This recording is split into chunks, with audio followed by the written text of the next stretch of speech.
अस्सलाम वालेकुम वरहमतुल्लाहि वबरकातुहू। लाखों करोड़ों दुरूद सलाम आका दो आलम हज़रत मोहम्मद मुस्तफ़ा सल्लल्लाहु अलैहि वसल्लम और उनके आल पर। अच्छा, आज मैं ज़रा ये एक ब्लॉग बना रहा हूँ उन टीचर हजरात के लिए जो कि मार धाड़ करते हैं और बच्चों को पढ़ाने की बजाय वो अपना प्रेशर रखते हैं। मैं समझता हूँ कि मैं अपनी चंद गुजारिशात पेश करूँगा, क्योंकि उस्ताद कराम हमारे लिए बायस फ़ख्र भी हैं और हमारे मुल्क का असासा हैं। क्योंकि किसी भी मुल्क का जो टीचर होता है वो बहुत ही कलीदी किरदार अदा करता है एक कौम, एक माशरा और एक बेहतर शहरी बना के देने के लिए। क्योंकि जो जितने भी बच्चे आगे आला पोस्टों पे जाते हैं या जहाँ जहाँ भी मुल्क के अंदर सर्व करते हैं, तो वो उस्ताद कराम के हाथों से ही निकल के जाते हैं। तो इस हवाले से मैं ज़रा बताऊँगा कि कुछ टीचर हजरात बच्चों को पढ़ाने की बजाय या उनको बेहतर समझाने की बजाय वो बच्चों के ऊपर ही प्रेशराइज़ करते हैं और उन्हें मार धाड़ करते हैं। अब ये देखें कि जो बच्चा भी अगर सही से ना पढ़ रहा हो या तवज्जो ना कर पा रहा हो, तो आप बैठ के उन्हें डिस्कशन करें। अगर आपका 45 मिनट का पीरियड है तो कम से कम 10 से 12 मिनट आप एक लेक्चर दें, जिसके हवाले से आप उनको मुस्तकबिल के हवाले से गाइड करें कि अगर आप पढ़ जाएंगे, अच्छी एजुकेशन हासिल कर जाएंगे, तो आपको ये बेनिफिट होंगे। अगर आप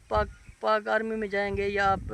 एयरफोर्स में जाएंगे या नेवी में जाएंगे या कोई कामयाब बिजनेसमैन बनने के लिए भी आपको एजुकेशन की ज़रूरत है, या आप किसी भी शोबे में जाते हैं, किसी प्राइवेट सेक्टर में जाते हैं या किसी भी सरकारी इदारे में जाते हैं, तो आपके लिए एजुकेशन की ज़रूरत है। और जितने आप अच्छे मार्क्स लेंगे, मैं आपको बताता चलूँ कि हमारे टीचर हुआ करते थे, एक सरफराज साहब, एक मोहम्मद आसिफ साहब। उनका एक ये तरीक़ाकार था कि वो बैठ के कम अज़ कम 12 से 15 मिनट का जो एक लेक्चर का पीरियड होता था वो देते थे।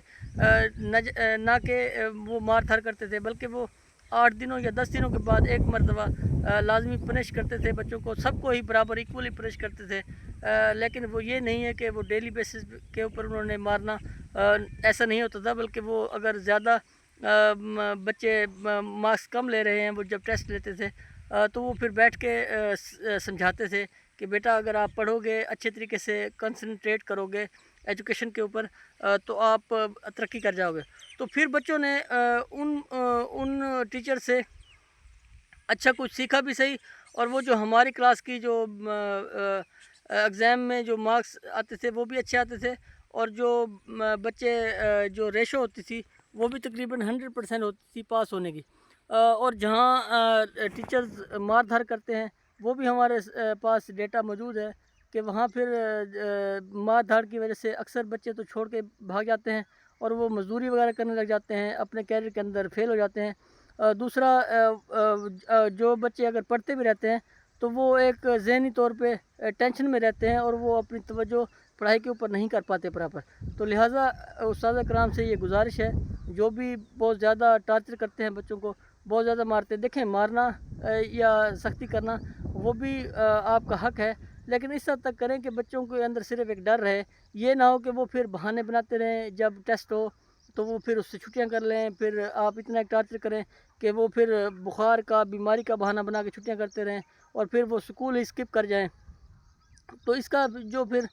गुनाह है, जो बच्चे अगर छोड़ जाएंगे, जो बच्चे पढ़ नहीं पाएंगे, कामयाब नहीं हो पाएंगे, तो ये उनका भी जो गुनाह है वो उस्ताद कराम के ऊपर ही पड़ेगा। क्योंकि उन्होंने जब वो फेल हो जाएंगे या जब वो कोई अच्छा मकाम हासिल नहीं कर पाएंगे, तो फिर वो उनके दिल से कोई दुआ नहीं निकलनी। तो लिहाजा मेरी उन टीचर हजरात के लिए ये व्लॉग है कि जो भी बहुत ज़्यादा सख्ती करते हैं, बहुत ज़्यादा टॉर्चर करते हैं,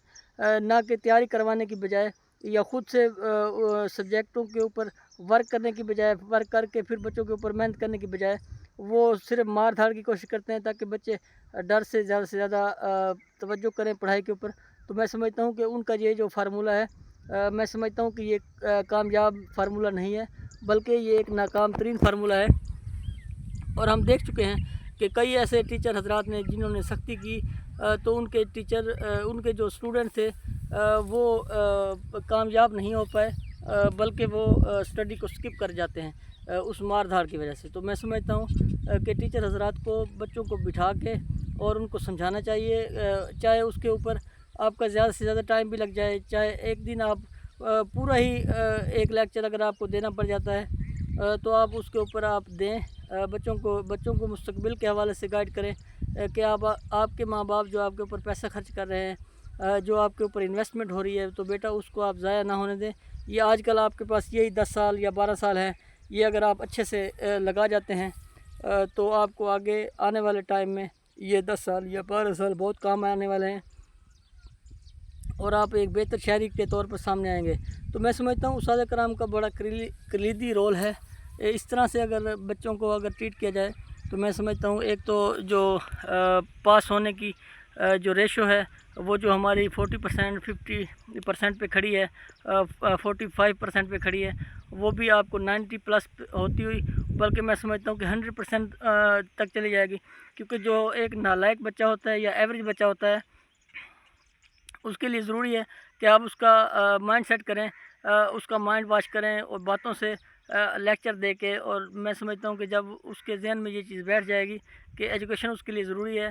نہ کہ اسکول کو سکپ کرنا اور صرف مار دھاڑ سے بچنا، تو میں سمجھتا ہوں کہ وہ بھی تیاری کرے گا، وہ بھی اسٹڈی کے اوپر فوکس کرے گا اور وہ کامیاب ہوگا، اور جب وہ کامیاب ہوگا تو وہ پھر آپ کو ضرور دعائیں دے گا۔